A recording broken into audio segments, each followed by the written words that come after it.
We've got a really great keynote speaker today, so I think you'll want to listen and hear the stories that he's got to share with us.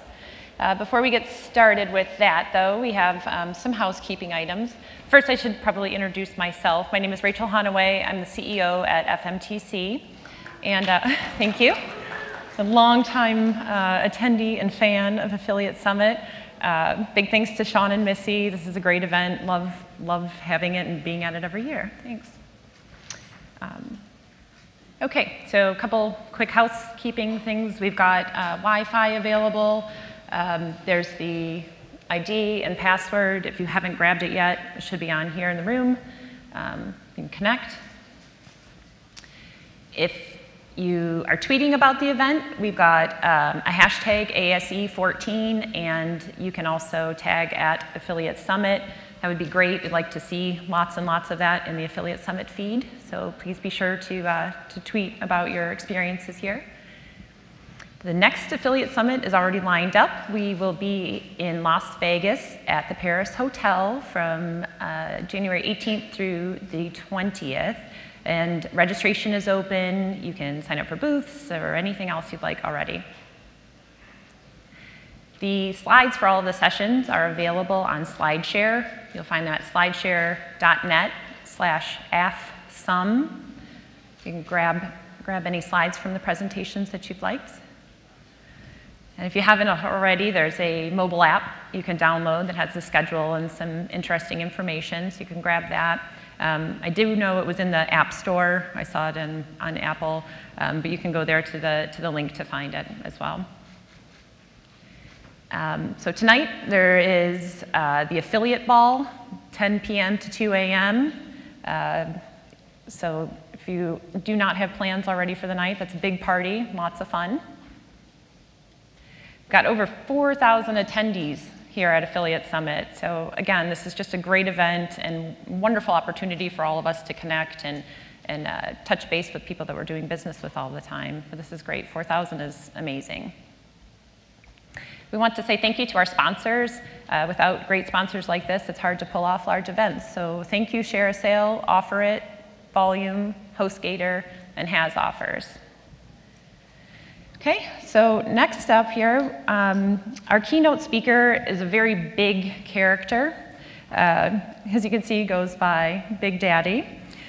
He works with a lot of entertainment and sports figures. Some of his clients are pretty big names. He's got one of my hometown Detroit Lions on his roster, is Reggie Bush. But some that maybe people outside of Detroit may have heard of is Michael Strahan, who is not only a former New York Giant, but also star of Now Live with Kelly and Michael. Rich has some great experiences that he's going to share with us today. I think we'll have some great takeaways about giving back, how to plan for unexpected events, and how to be successful in business. So join me in welcoming Rich Salgado to the stage, please. Thank you. All right, go ahead and have a seat. Sit right here. Yep. All right, comfy? Well, I want to say hello to everybody and good morning. And thank you for having me here. All right, well, we're very happy to have you here.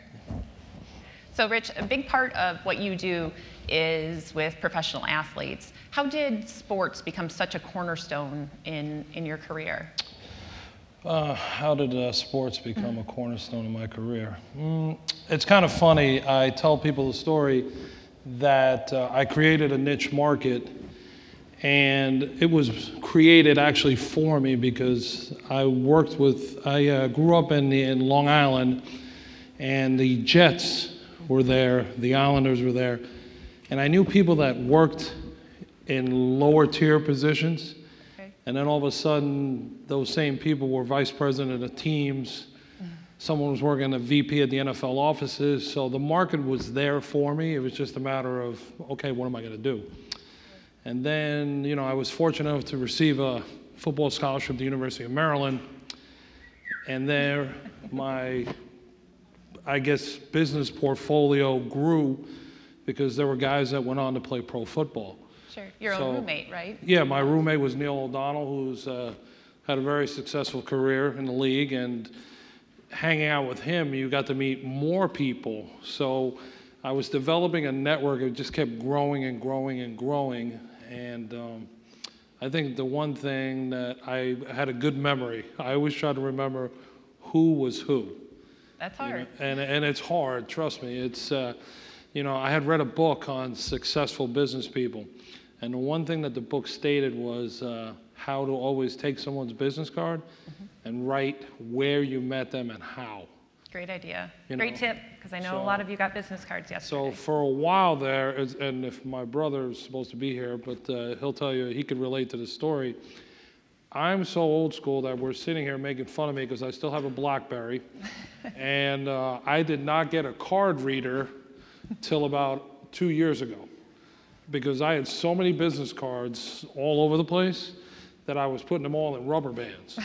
So when I was trying to find someone, I told my brother, hey, I can't find this guy's phone number. Can you look through the cards? And he goes, are you kidding me? So finally, by the time he got to the card that we were looking for, I think it was like number 4,999 out of 5,000. And I think he felt like he went for a 5-mile run from all the sweating trying to find the name and the phone number. Right, right. You know, so business card reader, very important. What's that? The reader now, that's very important. The card scanner. I think I even have one at home now because it's become such a big deal where you're able to gather information and keep it there. So, and the one thing I can say is that being that I went to the University of Maryland and then I went on to live in Pittsburgh, Pennsylvania, where Neil was playing, I was fortunate enough to work with 2 prominent agents. And one of them was very big in football, and the other one was big in hockey and baseball. So through sitting there kind of just watching and learning and seeing how to interact with players, and you know, the biggest thing you have to do is not be starstruck, you know, because you know, one minute I'm watching the greatest hockey player in the world, Mario Lemieux, win Stanley Cups, and then I'm sitting in a room with him sharing a cup of coffee, and I'm just like, right. You know? So, and that kind of helped build, I guess, the momentum that I needed to get rolling, because I started interacting, having conversation, and most people, you know, they get, I don't know if it's the word scared or threatened by those kind of people. They're normal people. Right. They just happen to play they're in a profession that they get paid a lot of money for. And you know, they're in the national limelight. Okay. So a lot of times when we think about professional athletes, the other professionals that work with them, you know, they have money managers and people that are taking care of their PR. We don't often think about disability and life insurance, but that's what you do. Yeah. That's where you come in. How did you come about that, you know, that line of work with this group of people? Well, it's kind of funny. A friend of mine I grew up with, he had the vision of doing what my brother and I do right now, and then he kind of left it. So here I was, I just got licensed, I'm gung-ho ready to go, and my guy left, so I'm kind of like, all right, what do I do, you know? Let me go and get out there. And it's funny, when you're hanging around some of these big-name celebrities, in the beginning, everybody was like, you must be the security guy or something, you know? And I got a ton of that, and I got a lot of job offers. And I'm like, no, I'm in the insurance business. And when you get one client, whether it's an athlete, whether it's a business owner, it doesn't matter what kind of client, if you take care of them and treat them well and provide a good service, they're going to recommend you without you even begging for the business. And that's what happened when I'd lined one guy up, became a client, 1 led to 2, 3 led to 5, and then it just kind of went so on and so forth. And the one thing that people get confused with our business is it's not the typical insurance stigma that comes along. Oh, this guy's just a salesman, he wants to sell me an insurance policy, and blah, I move on. You know, it's a business that you're married to the client. You know, I get in trouble by agents and financial advisors and business managers because I always tell the athlete, regardless of what sport it is, if the financial guy loses all your money, what do you need him for? If the agent, you're not on a team and you have no contract, you don't need an agent. The insurance guy you need for your whole life, because you have to insure your home. You have to insure your family. You have to insure whether you own businesses or buildings. Those are all insurance things that we consult on. So you're always going to have us in your life unless you go and find somebody else. Sure. You know, so that's I set a precedent, so does my brother, to make sure that we tell everybody that we are very important. This is not about a sale and then I'm done and I'm off for the next sale, because that's not how we do our business. It's great. It's good to have confidence in your value proposition. It definitely sounds like you have that. I'm confident. I mean, I have a Rolodex to prove it and a roster to prove it. So definitely. And what it does is I was speaking earlier, it's having this great Rolodex, and I'm sure everyone in here has a great Rolodex, but it's about commercializing your Rolodex. It's great to have 5,000 cards, but what are you going to do with them? Are you trying to build a castle? Are you trying to grow your network? Are you trying to let people know about your business? And the one thing that we do very well at is promoting our business. Good. Letting people know that I'm not the only insurance guy in the country, but the reason we call our company Coastal Advisors LLC is because we have clients all over the US and Canada. So it's very important to do that. That's good. So when you were starting Coastal Advisors, I think it's good to kind of think back to those first few days. There are a lot of entrepreneurs in this room, people who have already started their own business, or they might be thinking about it. Can you take us back to that time and tell us something about what you may have learned, maybe a few knocks you took? Well, I learned it ain't easy. So that's the one. The one thing. It's not. You know, being that, you know, when you open up your own business and you're paying yourself and you're making money by what you sell or whatever your company does, I was very fortunate that I knew that it was going to be tough, because you're knocking on 1,000 doors and again, you're fighting the insurance salesperson stigma. So I also worked another job. Okay. And being that I'm a big guy, I used to bounce at nightclubs, I bartended, and I did that as well as doing insurance, and just to put money in my pocket and also pay bills. And what I was doing was using the money that I was earning at night to grow my business. So whether it was buying business cards, or I had a home office that was as good as any office here in Manhattan. I just wasn't paying the enormous rents.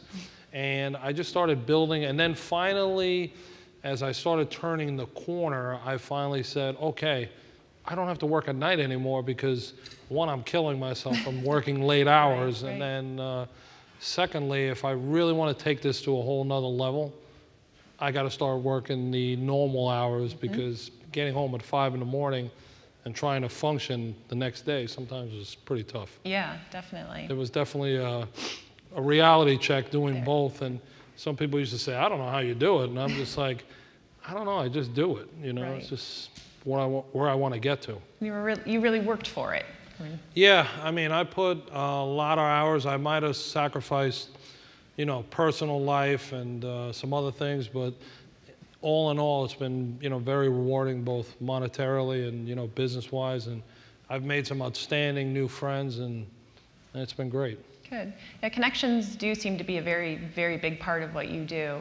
And I know that you're that guy. If any of your clients or even people that they know about are looking for somebody, they call you, right? Yeah, I get a lot of that, and you know, it's funny. I get guys that I don't do business with, but clients of mine will tell them, hey, when you get to New York, make sure you call Big Daddy. And I've gotten a lot of that throughout the years.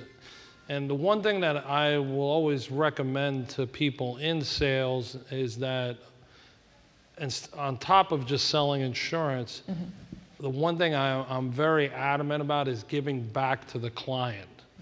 And what I mean about that is, whether it's a client that needs help with real estate, whether it's a client that needs to meet somebody that can help their business. You know, we'll see a video here shortly about my annual golf event. That event in 3 years has grown to such a big deal that I could probably call any country club in the tri-state area and hold that event. But the reason that I have it there at Oheka Castle in Long Island, he's my client, he's my friend. So all the media attention that I bring to him in one day, no one can ever afford that unless they have astronomical money. And the celebrities that get to see this place, a lot of people always say, my God, I didn't know this place existed. That's a way of giving back. You know, it's all those things add up and people remember those little things. And it could be the CEO of a huge company that may have more money than God, but you know what? That same guy, when his kid wants to go to a football game or a hockey game or whatever and meet the star player that we have as a client, it doesn't matter what money he's got, he can't do it, but we make it happen. So that's the one thing I'm adamant about giving back. I'm not about just taking money and saying, hey, you're my client and I'll see you once a year. No, I stay active with pretty much all of my clients. I think that's a very good lesson, making sure that it's not just your product that you're selling them, but you're making sure that they're taken care of all around. Then when they are ready for your product, who else would they call, right? Yeah, I mean, it works. You know, it's like rolling the dice. Sometimes you can roll a 7 and sometimes you roll 12. You know? So giving back is something that you were just talking about in your golf outing that you hold. So we do have that video.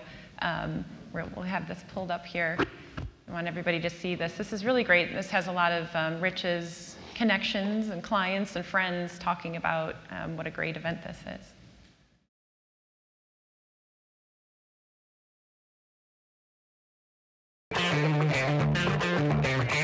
I'm Curtis Martin, and we're here at the Big Daddy Golf Classic at Oheka Castle in Long Island, New York. I challenge anyone to show me a better venue than this. I mean, this is a castle. Just here to support St. Jude's Children's Research and to have some fun. We're going to go out and golf today, and it's all for a good cause. Anytime you get the opportunity to come out and help, and especially with this great cause, I jump at the opportunity. It's the place to be in the summer. Giving money to St. Jude's, it's cool. Everybody knows about St. Jude. I went down there and I visited. We both actually had an opportunity to go down and visit the hospital. You get a chance to see that. You meet the families, meet these children. It's an incredible organization. We're lucky to be a part of it. I don't play golf. I'm just out here to enjoy the fellas, enjoy the day. He's playing great today. I'm just so happy to be here and be a part of this cause. Anytime he needs me to do anything, I'm here to support him. He just is there for people, and you can tell he has a great heart. You get a chance to play golf, but more importantly, you get a chance to spend time with people who care about other people and who want to make sure that we're doing as much as we possibly can to help those in need.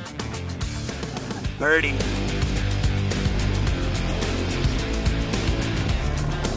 Here to raise some money for St. Jude's Children's Hospital. Tremendous cause. What better place to be on a beautiful day like this? When you talk about what St. Jude stands for and what they do for kids, there's no better honor to be able to give back. You're doing it for a great cause. And when you have a person like Big Daddy who knows a lot of people and knows how to travel in style, you got to come. I'm so proud and honored to have Tiffany to be here to help honor the two great gentlemen, Bruce Ratner and Don Voltaggio. So I'd like for both of you to come up with the Preston Robert Tisch Humanitarian Award. Our company in Long Island is built on the premise, when you can help, you help. And when you think it's enough, give more. I'm very honored. I'm very glad you're all here. Thank you for being here. But a special person behind me, Big Daddy, really gets the clap. To be able to do this and give to the kind of charities that he's done and creating the kind of foundation is very special. Now here comes the fun part. We got some great auction items, and I think everybody should jump on them. Thank you so much for giving your time, your money, and helping out. Support Big Daddy's celebrity golf tournament. You understand?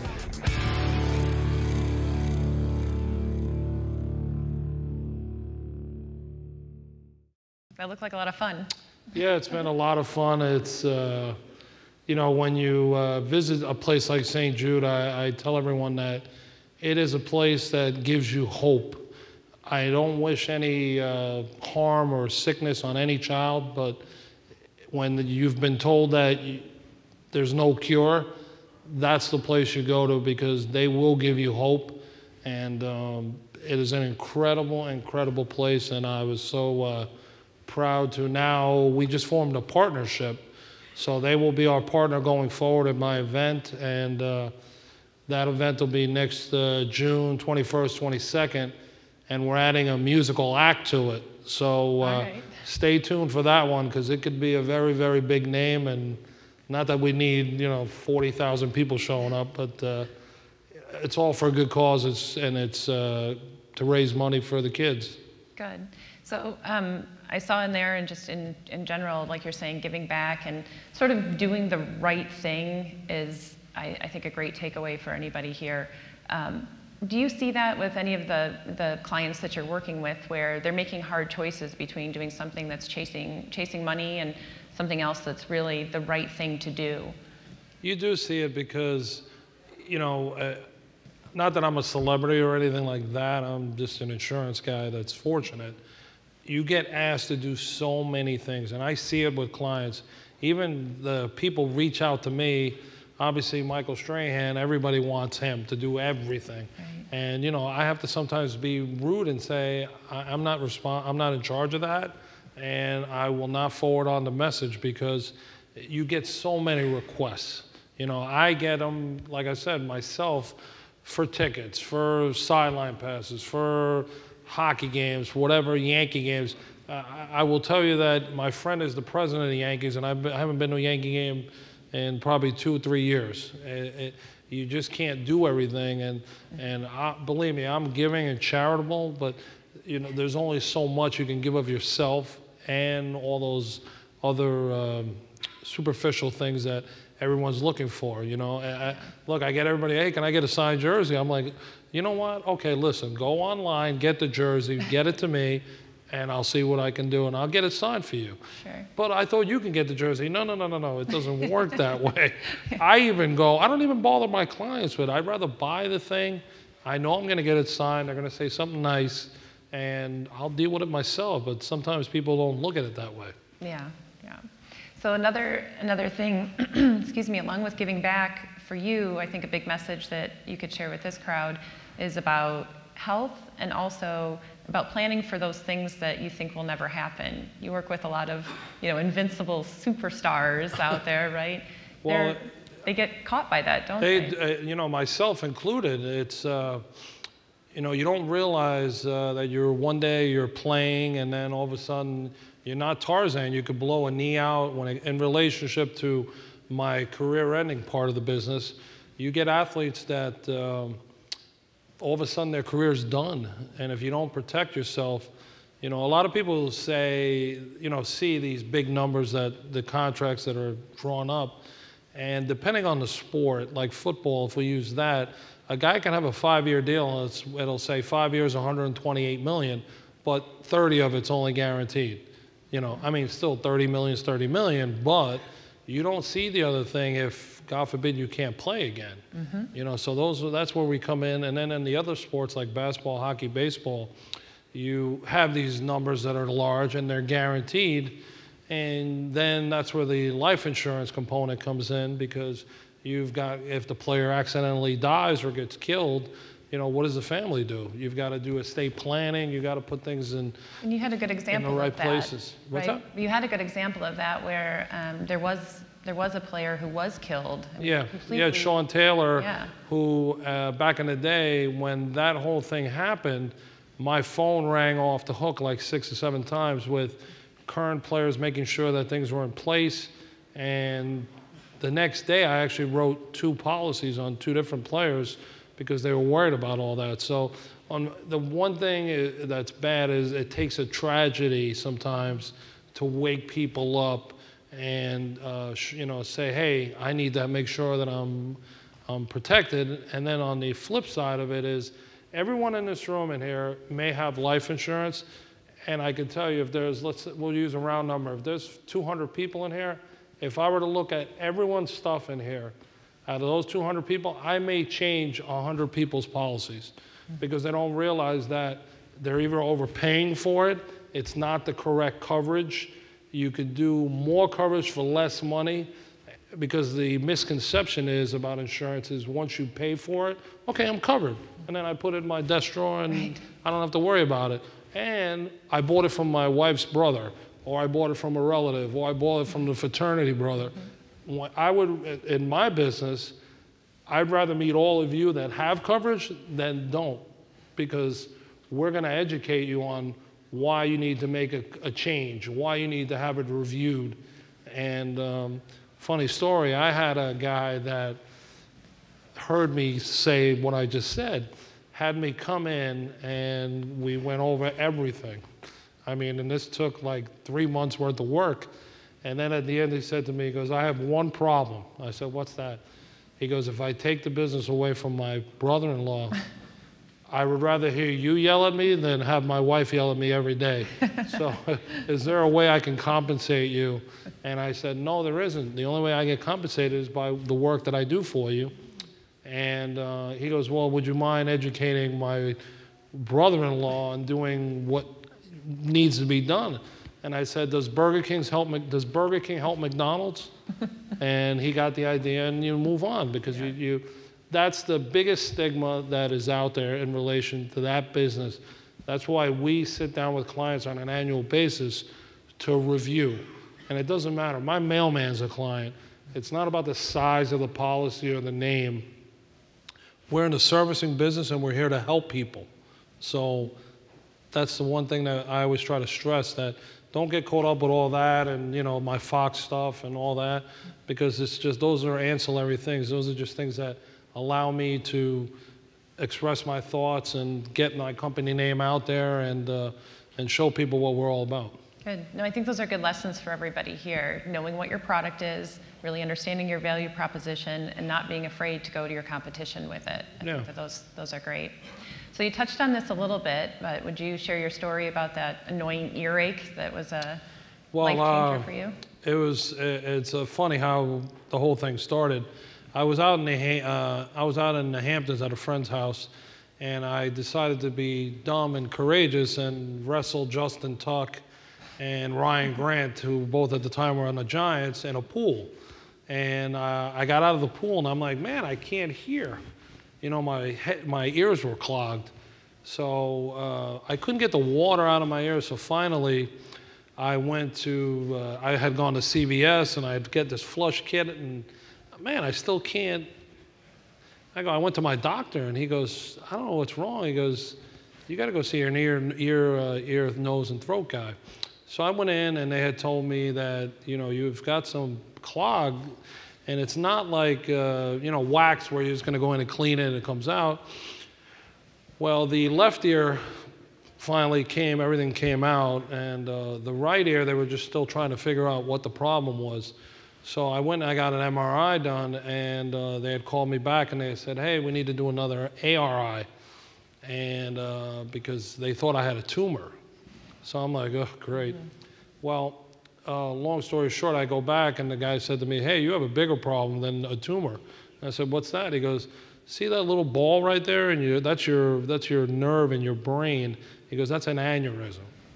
So it was one of the biggest ones they had ever seen.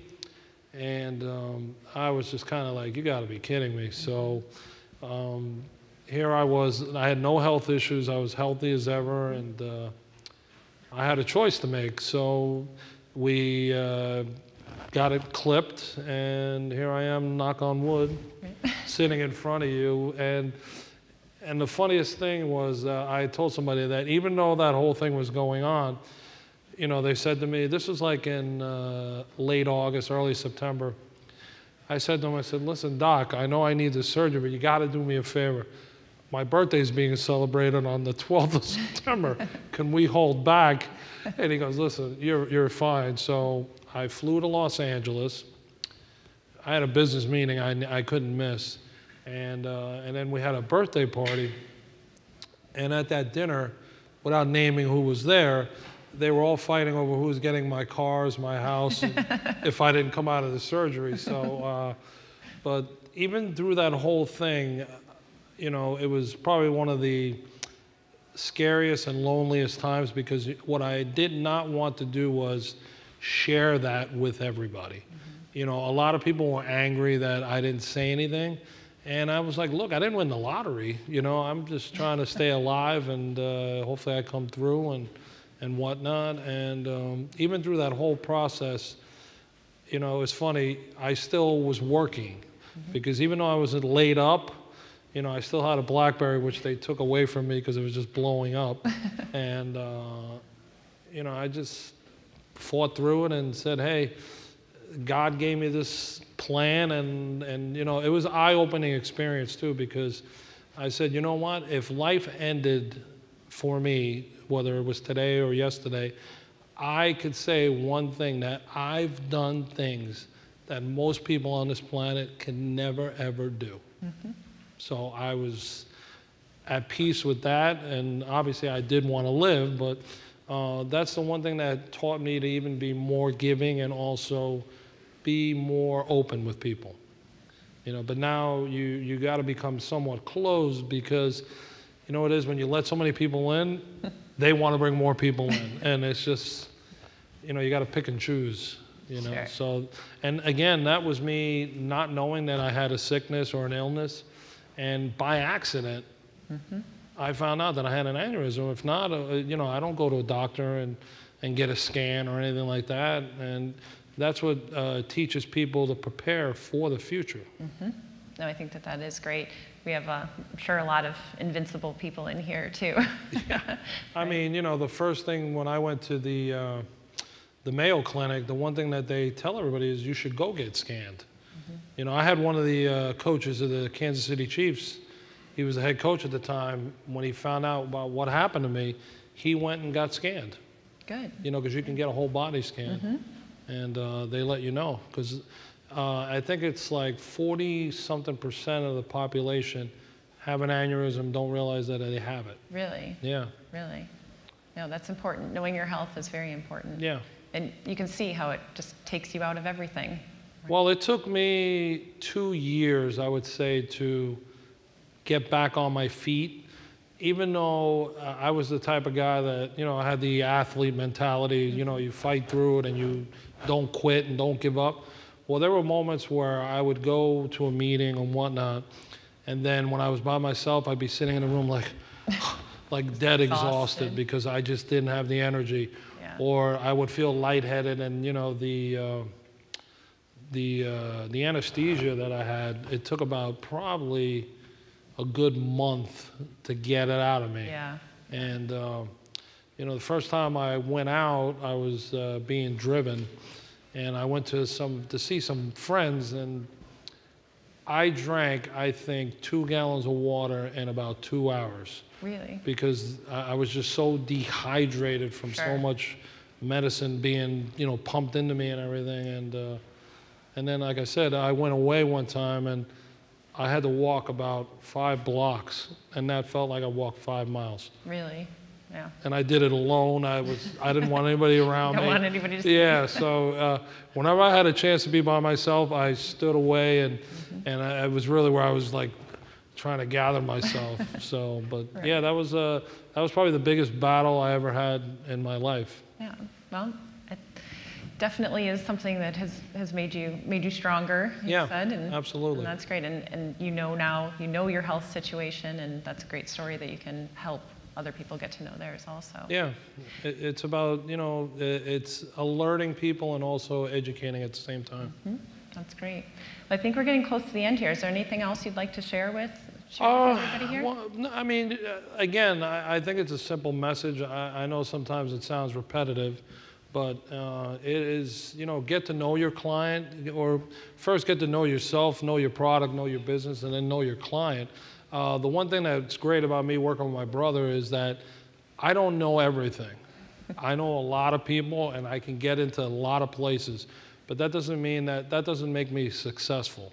It only makes me fortunate. And when you develop good relationships with people, you know, you're confident enough to say, hey, I know this one, to meet the next person. And then my brother is my backbone, my back office, my dictionary, glossary, whatever you want to call it. Because again, I'm not the smartest guy in the world, and I tell people all the time, if I don't have an answer for you, I'll go find it. And I'm not ashamed of that. It's just, look, everybody's been given a deck of cards, and that's the deck you need to play. And that's basically what I do when it comes to, you know, opening other doors and networking, and you know, there's never enough business. It's you got to work at it every day. And the great thing about the insurance business is we work as hard as we want to work, and we work the hours that we want to work. So the big joke for us is we call our company all-night insurance because we get calls from the West Coast, and sometimes it's 2, 3 in the morning on their time zone, calling over here, and you know, you take the call. If not, they're going to go do business with somebody else. Definitely. All right. Well, thank you very much. You've shared a lot of great information. Thank you for having me. I appreciate it. Yeah, we really enjoyed it. But that does it for us today for our keynote address. We do have another event that's going to be starting here right away. So we'd like everybody to collect your things and go out the back doors. We're sorry, everybody does have to leave the room. But please please help me thank Rich for coming out and sharing his story.